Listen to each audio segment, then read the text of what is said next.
The first time the Seraph saw it, they called it the Silent Core. It lay half buried in the red sands of Kalum Ix, glistening faintly even under the dead sun, humming ever so softly as if breathing beneath its solid exterior. No one knew who placed it there or why. The legends of the Outer Rings claimed it had been there long before the Dominion, before even the first whisper of warp drive. It wasn't stone, nor was it metal. And though the greatest minds of 10 galaxies had come, measured, prodded, calculated its molecular resonance to the thousandth decimal, nothing ever made it move, not a tremor, not a touch, not even the full heat of a dying star redirected upon its surface. The Seraph tried to lift it, tear it from the crust, awaken it with psychic hymns, but it would not budge. For 1,000 years, species after species came in reverence, in desperation sometimes, even in war, believing the object might be a key, a weapon, a god. But it stayed there, still and cold and mute, like a secret with no tongue. The Seraph priestess Vianari stood beside it now, on the edge of another failing winter. Her long tendrils drooped from the back of her translucent skull, heavy with loss. They had sent their strongest scions, their most revered elders, and even one mad sovereign who burned himself to ash in a plea for divine revelation. Still, the core remained unchanged, and now she stood alone. The others had long ago turned away, declaring it a cosmic trick, a cruel remnant of some ancient prankster race. But not Vianari. Her kind believed in the threads between hearts, in vibrations of purpose that echoed across time, and something in the core called to her not with voice, but with ache. A yearning, a grief buried deep beneath silence. She pressed her elongated palm against it, feeling the cool pulse that never changed. "I do not wish to conquer you," she whispered, her voice barely a tremble on the wind. "I only want to understand." But the wind took her words and offered nothing back. She sat down beside it, weary. Her robes fluttered like torn sails around her. Above her, the sky was barren, a bruised violet dome where stars refused to shine. The people of Kalumix had gone. Only she remained, guardian of the unyielding mystery. And today, like all the days before, nothing would come, until it did. A strange shimmer bent the air across the ridge. A shape moved through the haze, 2 legs, upright gait, shoulders hunched against the cold. Not Seraph, not Dominion, not any known kind.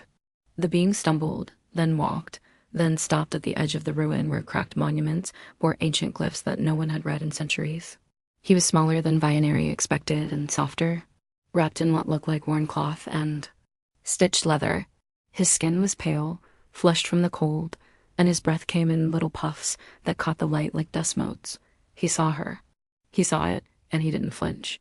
Vianari rose, startled and instinctively cautious. Her fingers curled in warning gestures, though there was no weapon to reach for. "You are far from your stars, traveler," she called. "There is nothing for you here but silence." The man tilted his head. His eyes, small and sunbright, studied her first. Then the core. He stepped forward slowly, cautiously, not out of fear, but as if trying not to wake something ancient from sleep. "I heard it," he said simply, "in my dream." His voice was raw, filled with wind and distance. His accent was unfamiliar, but the rhythm of it was kind, gentle, honest. Vianari stared at him as if he were the first dream she'd had in centuries. "You heard what?" she asked, though she already feared the answer. He looked at the core, not with greed or desperation, but something purer, like sorrow, like longing. "The crying," he whispered, the sound of something waiting. Vianari's breath caught in her chest. In 1,000 years, no one had ever said that. Not even the most psychic, the most attuned. And here stood a being of flesh and softness, of weak bone and short ears, and he had heard it. The ache inside the silence. The call, he walked past. Her without fear, past the bones of those who had tried and failed, and knelt beside the core, not to lift it, not to test it. He placed his palm on its surface like one might touch the grave of a friend long lost. The humming deepened. Vianari gasped. The light around the core pulsed, just once, but it was unmistakable. A flicker like breath. Like recognition. For the first time in 10 centuries, the silent core responded, and the man, this human, whatever that word meant, did not cry out or boast. He simply closed his eyes and whispered something too quiet to hear, but the core was listening now. So was the universe. **** The moment the core pulsed. A shift trembled in the atmosphere, not violent, not loud, but undeniable. Like the soundless crack of a frozen lake just before it breaks open. Vianari stepped back as if some part of her soul recoiled from something too sacred to witness. She had stood vigil for 1,000 suns, weathered decades of storms and despair, but this was the first time it felt alive, and it had awakened for him. A fragile creature of heat and heart and little else. She studied him through narrowed eyes, unsure whether to feel awe or envy. The human didn't react like the others had in the past. There was no hunger in his movements, no arrogant assumption of right or dominion. He simply rested there, his hand still pressed to the ancient surface, his breathing slow and unhurried, as though the cold no longer reached him. Vianeri saw that his clothes were torn at the edges, soaked with frost, as if he had walked 4 days without shelter. His fingers were raw, his lips cracked. Whatever dream had brought him, it had cost him dearly. She took cautious steps forward, her long limbs whispering over the red sand. "You came through the storm?" she asked, unsure. Why her voice shook, he opened his eyes slowly, looking up at her. "Yes." His voice held no pride, only a quiet certainty. There was a whisper I didn't know where it was calling from, just that it was lonely, and I couldn't ignore it. Vianeri folded her arms across her chest, feeling the strange chill that now had nothing to do with temperature. "You are not the first to come here, but you are the first it has noticed." He nodded as if he already knew that. "It doesn't want to be moved. It wants to be heard." She blinked, stunned by the simplicity of his words. For centuries, they had tried to crack the core open like a puzzle. They had seen it as treasure, as power, as proof of something greater. And here stood a creature with no claim to prophecy, no knowledge of the 1,000 tongues or the codex of stars, and yet he understood what no scholar ever had, that the core did not need to be solved. It needed to be seen. She stepped closer, and for the first time, she saw the human's eyes clearly. They shimmered not from power, but from feeling. So much of it, more than any being had shown her in decades. Loss, wonder, fatigue, hope, all wrapped into one gaze that did not demand, only offered. "What is your name, wanderer?" she asked, almost reverent. He gave a small smile, weak from exhaustion. "Jonah." "A soft name," Vianeri murmured, kneeling beside him now, her long robes folding into the dust. "Yet it carries weight," he chuckled gently. "I don't know about that. I was just tired of pretending I didn't feel it. The loneliness, and people, and places, and me." She looked at him, startled again. "You mean this core? You think it's alive?" Jonah's hand still rested on the surface, not in the way we are, but it remembers, and it waits. "And it hurts." Vianeri turned her gaze to the core. For so long, she had thought it was a test of strength, of intelligence, of legacy. But what if it was none of those things? What if it was simpler, sadder? What if it was a remnant of something left behind by a being who had no one left to say goodbye to? What if it was a monument not to glory but to grief? Her voice trembled as she said, "We never thought to listen." Jonah looked at her then, not with blame, but with a softness that made her breath hitch. "That's okay," he said. "Sometimes it takes being small to hear the big things." She laughed, and the sound surprised her. It was dry and cracked and old, but it was real. "You are a strange species." He tilted his head. "Yeah, we are. We're not the smartest or the strongest, but we're good at one thing." "What's that?" Jonah stared at the core as though it were an old friend too long ignored. "We feel things deeply, even when it hurts. Especially when it hurts." Vianeri sat beside him, shoulder to shoulder, their two shapes now casting a long shadow across the sand. The core's hum deepened again, warmer now, almost melodic. It wasn't a voice exactly, but it felt like a lullaby for those who had stayed, those who had listened. The sun began to dip behind the crimson hills, casting a gold halo. Around the edges of the core, Jonah shivered slightly. Vianeri noticed his body swaying from fatigue, and without thinking, she extended a part of her robe to wrap around him. He didn't protest. He simply leaned into it, letting the quiet speak between them. They sat like that for a long time.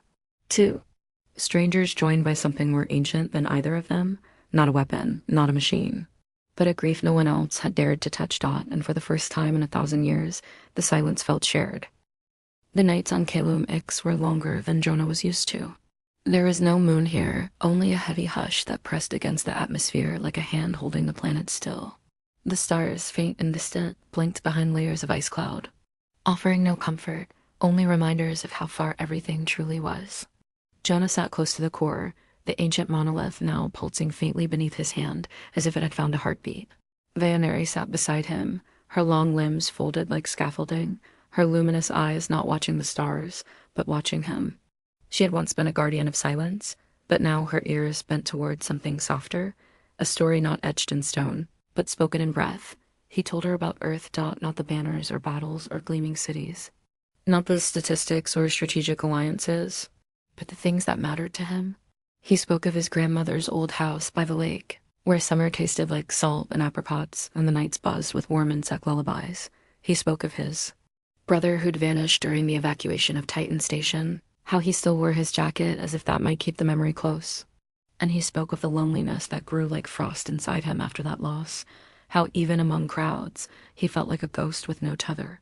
How the core's silent ache had mirrored something in his own chest so closely, he couldn't ignore it, couldn't bear to let it be alone anymore. Vannery listened. And in that listening, something inside her shifted. She too had her stories, though they were rarely told aloud. Seraph did not speak of their personal griefs. They wove them into their art, into the turning of sand glass, into the lamenting chants that echoed through their temples like wind in a cave. But now, in the company of a creature so impossibly breakable and yet so unfathomably brave, she allowed the tide to rise. She told Jonah of her daughter Solana, who had died in the plague of colors, a sickness that painted their veins in violent hues before stilling their breath. She told him how, in the final hours, her child had asked only one thing: don't let the silence win. And now, here she was, centuries later, wrapped in the same silence she'd sworn to fight.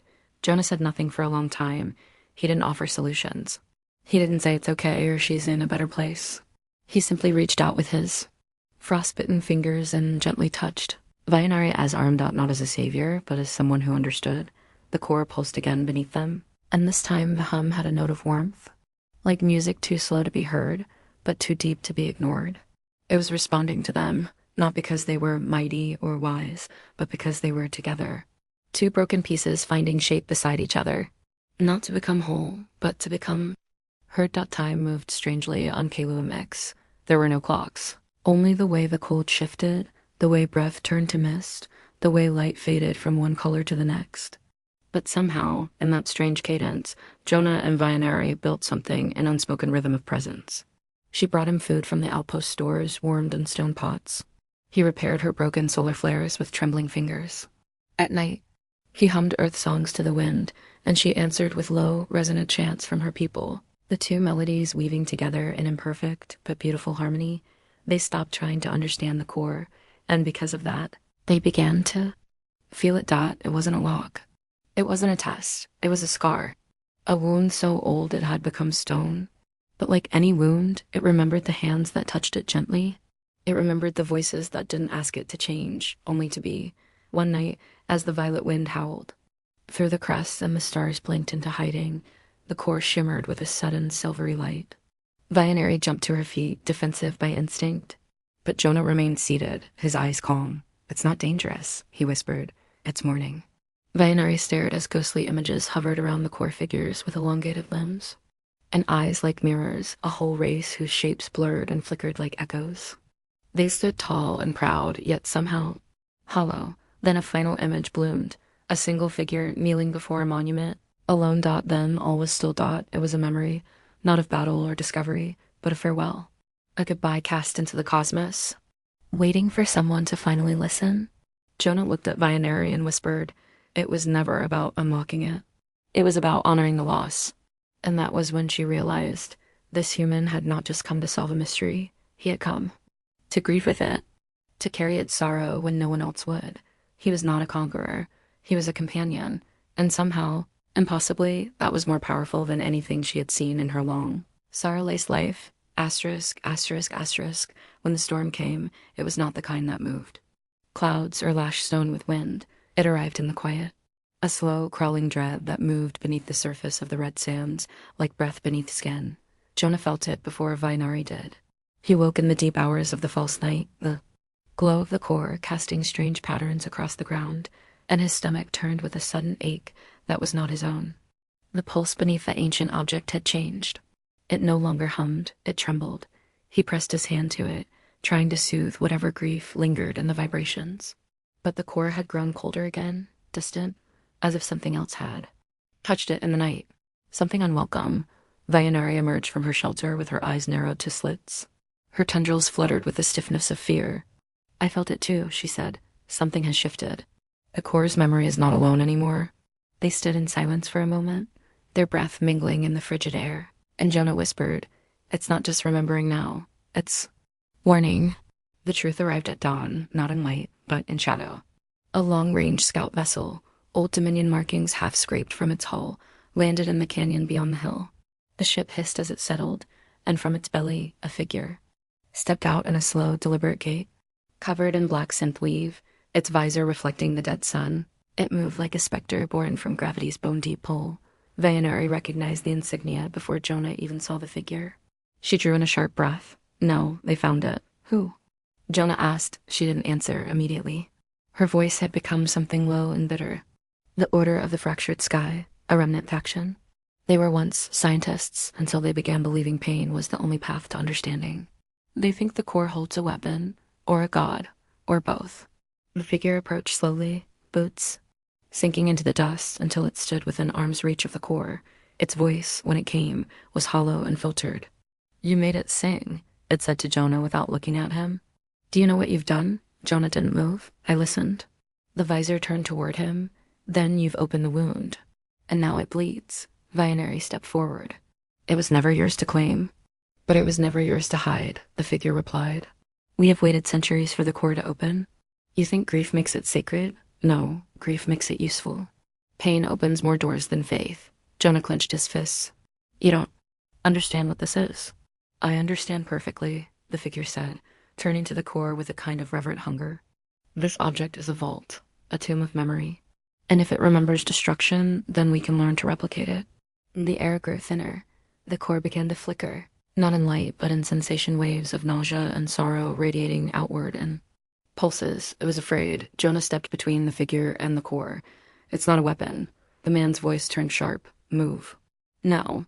Vayanari stood beside Jonah now, her robes catching the wind like wings. "You cannot force understanding. It must be given." "Then we'll take it," the figure said. And he raised a device small, crystalline, humming with a frequency that made the core cry out in a tone Jonah felt in his bones. The ground split slightly. Not enough to collapse, but enough to echo the scream the core could not speak aloud. Jonah's knees buckled. Vayanari winced, her breath caught mid-prayer. And the figure stepped forward, beginning a chant in an ancient dialect. Language built not for communication, but command dot. And then, in the middle of that pain, a whisper surfaced in Jonah's mind. A voice not of words, but of feeling, not his own. Not Vayanari's. Something deeper, dot, please. "Remember me, dot." He saw visions flashes of a race long gone. The builders of the core, tall beings of radiant sorrow, not warriors, not kings. Just mourners. They had placed their grief here not to be mined, but to be held. They had poured their final memories into the stone because they could not bear to let the love they lost disappear with them. The core was not a vault dot, it was a funeral dot, and now someone was tearing open the casket for the sake of power. Jonah stood, pain lancing through his skull, and did the only thing that made sense. He placed both palms on the core and whispered, "I remember." The core pulsed violently, not in anger, but in response. The waves of memory surged back, not just into Jonah, but outward, into the ground, the wind, the intruder. The man cried out as the images hit him, not just war, but sorrow. The ache of a child's last breath, the pain of watching a planet drown in silence, the helplessness of survivors who could not forget. He fell to his knees. Make it stop, but the core did not punish. It shared, it overwhelmed, until the man dropped the device, choking on grief that was not his, but now lived inside him. Jonah collapsed too, tears running down his face, but his tears were not of pain. They were of recognition that the core had trusted him, and now it was telling him everything. The storm did not pass when the man dropped the device. The sky, dull and bruised, seemed to hold its breath as though watching. The core had gone still again, not from fear, but from fatigue, as if sharing its story had drained it to the very root of its existence. Jonah lay sprawled in the dust, vision blurry, skin cold. He felt like a cavern filled with too many voices, too many memories. His heart still beat, but it did not feel like his anymore. It felt ancient, heavy, full. Vayanari moved to his side at once, her hands trembling as she tried to rouse him. "Jonah, can you hear me?" His eyes fluttered open. "I heard them. I felt them, all of them, their pain, it's endless." She nodded, brushing the grit from his face. "You bore what they could not bury. But you are not alone in this." The intruder, the man in black, still knelt on the far side of the core, his visor cracked, his breath ragged. He did not rise. His voice, once so sharp with ambition, had dimmed into something hushed. It wasn't supposed to be like that. He muttered. They said it was energy. A source, they said. You were lied to, Vianeri said, her voice now steel. As we all were, grief isn't power, it's a responsibility. But it was too late. Others had followed, from the dark clouds above. 2 more ships broke through the atmosphere's sleek Dominion carriers, their underbellies glowing like open wounds. Jonah sat up, dizzy, watching the sky peel open. Vianeri's eyes narrowed. They tracked the pulse, she whispered. The core's awakening wasn't silent. It called to more than us. The ships descended, stirring the dust into a choking cyclone, and soldiers spilled out in practiced lines, armor clinking, faces hidden behind mirrored masks. They surrounded the clearing in seconds. No one spoke. There was no need. The core, glowing faintly, had become a beacon in the void, and they had come not to listen, but to claim. A woman stepped forward, tall, immaculate, eyes like winter glass. Her uniform bore a rank above all others. She looked first at Vianeri, then at Jonah, and finally at the man who had tried to force the core open. She smiled faintly, like someone admiring a painting just before tearing it from the wall. Well, done, she said. You finally made it speak. Jonah rose to his feet, swaying, every bone screaming. It wasn't speaking. It was remembering. The woman tilted her head. Memory is just unharvested intelligence. Do you have any idea what a structure like this is worth? The psychic density in this region just tripled. Every fragment of emotion stored here, it can be translated, weaponized, sold. It's not data, Jonah said. It's grief. And grief, the woman replied coolly, is profitable. Vianeri moved to stand between Jonah and the woman, her voice like thunder wrapped in silk. We won't let you take it. The soldiers raised their rifles in unison. The woman's smile never wavered. You don't have a choice. Jonah's mind raced. They wouldn't win this with strength. The core wasn't a shield. It had no interest in defense. It was never meant to be guarded with guns, but it felt. And that meant it still responded to presence, to emotion, to memory. TO connection. He turned to Vianeri. Can it be moved? Her eyes widened.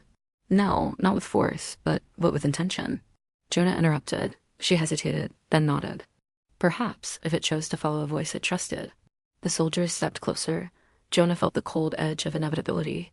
They would take the core, rip its heart out, and drain it until all that remained was silent again. But this time, hollowed, he took a breath. One deep enough to summon everything inside him that was broken and brave. It trusted me once, he said. Maybe it will again. Vianeri gripped his shoulder. If you do this, you may not survive the wait. Again, Jonah turned to her, and there was no fear in his face now, only peace. Then let me give it something worth carrying.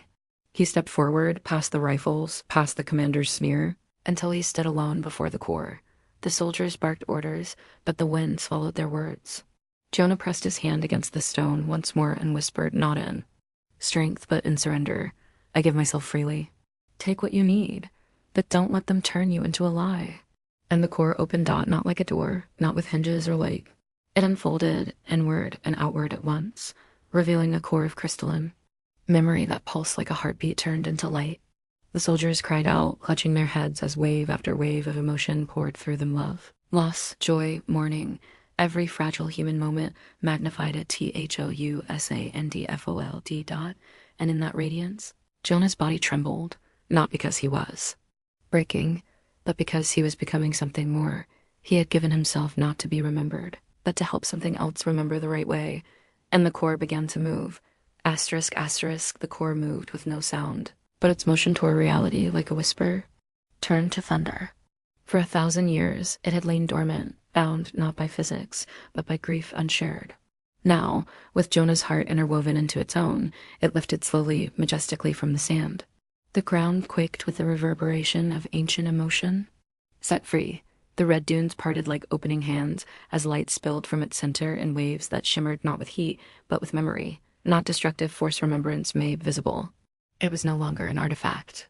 It had become an act of will. The Dominion soldiers stumbled back, caught in the wash of unbearable sensation, lives unlived. Voices lost in dying stars, a billion dreams cut short in silence.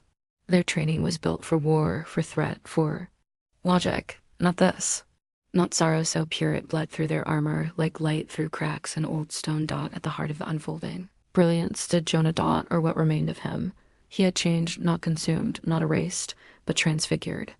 His form flickered as if memory and matter had fused. He glowed not like fire, but like a candle held in sacred dark. His eyes, when they opened, were not his own, but many. The weight of thousands of souls moved within him. And yet he stood, with quiet grace, not divine, not godlike, but deeply human in his pain and purpose. The Dominion commander stepped forward, staggering against the pressure in the air, her voice ragged. "What are you?" He looked at her, not with rage, but with understanding, and somehow that hurt more. "I am the echo of all they lost," he said, and his voice sounded like wind through temple halls. "I am the weight you tried to bury, and the love you never thought to respect." Her hand hovered near her weapon, but she could not lift it. Around her, her troops faltered. Some fell to their knees, not in defeat, but in surrender to something too large to fight. Jonah stepped forward, and the Corps followed, not floating, not flying, but being beside him like a memory that had found breath. Vianeri watched through, tears that refused to be stilled. He was still her friend, still Jonah, but he was also so much more a vessel, not of power, but of empathy carried to its end. "Why do you resist?" The commander croaked, her eyes wild. "There's value in what you carry. We can extract it, map it, replicate it. You want to bottle grief," Jonah said gently, "but you don't want to feel it. You want control, but this was never meant to be controlled." The Corps pulsed beside him, and the world itself seemed to slow. The air shimmered with a wave that passed through every living being present. For one infinite second, they felt it, every soldier, every scavenger, even the broken man still kneeling in his shattered armor. A sensation of pure, aching memory surged into them, the love of a parent's final touch, the fear of vanishing without goodbye, the strength of those who stayed behind to hold vigil, and then silence, the kind of silence that doesn't follow destruction, but forgiveness. One of the soldiers dropped their weapon. Another removed their helmet, and like a breath released, the circle of steel and threat dissolved into stillness. Jonah turned to Vianeri. "It's time," he said, though he didn't explain what that meant. He didn't have to. She stepped closer, placing her hand over his, feeling the core thrum between them like a third heartbeat. "Will you survive this?" she asked her, voice raw. "I don't know," he admitted. "But maybe survival isn't the point." She closed her eyes. "Then I will remember you." "No," he whispered. "Remember them. That's all I ever wanted." The light grew, not in blinding force, but in clarity. It swept across the broken sands, up into the pale sky, across the black ships above. And slowly, impossibly, the Corps rose higher, not as an object, but as a presence, tethered no longer by pain, but by peace. Jonah looked up. His body began to dissolve, not in agony, but in return, ash to ash, heart to heart. He was becoming what he had always been trying to touch, not a savior, but a sanctuary dot, and as he vanished into the warmth, his final words, soft, nearly lost in wind, rippled across the watchers, "Be kind to what hurts." Then he was gone, but the Corps remained dot not in the sands, dot not in the stars, but in every being who had felt that moment, in every hurt that still dared to remember, not just glory, but loss, not just triumph, but the ache it cost. The wind on Calum Ix softened in the weeks that followed. The air, once bitter and sharp as glass, carried a quiet warmth that hadn't touched the red sands in generations. There were no more tremors, no more pulses of anguish hidden in the dirt. The Corps no longer glowed, no longer thrummed. It simply was transformed, embedded now in the center of a grove that hadn't existed before, where flowers unlike any known species had begun to grow in slow spirals around the stone. Life, seated by grief, blooming not in defiance, but in remembrance. Vianeri stayed. She didn't return to the Seraph colonies or to her temple. She made her home beside the Corps, tending the silent garden that now grew with a strange rhythm all its own. She sang to it sometimes, not in prayer, but in memory.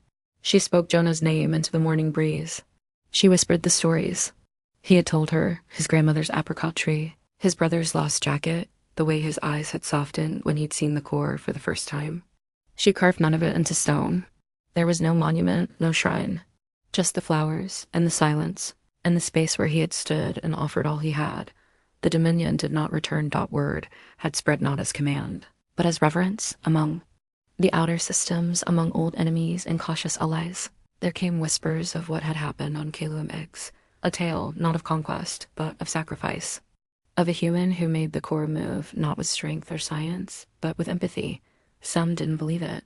Some called it myth, a well-crafted tale to calm a restless galaxy. But others began to come not to claim, but to sit. Just for a while. To feel. To remember. They came in silence. No weapons were drawn. No flags were planted. And slowly, piece by piece, the world that had once been buried in loneliness became something else. A place of shared sorrow. A place of healing. One day, a child came, a little girl, with skin like copper dusk and eyes too old for her years. She wandered into Vianeri's garden, dragging behind her a cloth bundle. Vianeri watched her, wary at first, but the girl smiled and sat beside the core. She didn't touch it. She didn't ask questions. She only opened the bundle and revealed a drawing, crude, childlike, etched in charcoal. It showed two figures, hand in hand, standing beside a glowing stone. One tall and graceful, one shorter and wrapped and tattered. Cloth, is that Jonah? Vianeri asked softly, kneeling beside her. The girl nodded. My mother said he saved the heart of the stars. Vianeri felt tears bloom in her throat. Your mother was wise. The girl pressed the drawing gently against the core. I wanted it to have something beautiful. Vianeri looked down, her tendrils trembling. It already does, you. That night, Vianeri stood before the core as she had done 1,000 nights before, but this time she wasn't alone. The garden shimmered with lights, small fires lit by those who had come to share their stories. Voices rose into the air, not in chants, but in memories. A man spoke of his lost wife. A Seraph widow sang the name of her son. A soldier placed a token from a fallen comrade at the foot of the core and whispered an apology. The wind carried it all not to the stars, but into the stone, into the earth, into each other, and as the firelight danced across Vianeri's face, she felt it a presence. Faint, like the first breath of morning, but unmistakably familiar. Jonah. Not in form, not in sound, but in feeling. A comfort beneath her ribs, a warmth in her chest. A reminder that what he had given was never meant to be eternal flame. It was meant to be passed on. Be kind to what hurts. She whispered. And the core pulsed once, not loud, but enough. She closed her eyes and smiled. The galaxy would never be without grief. But here, in this place, it would never be alone. Humanity, she realized, was not defined by its conquests, or its wars, or its machines. It was defined by the way one of them had walked up to a silent monument, knelt beside it, and listened. And in doing so, changed everything. Asterisk.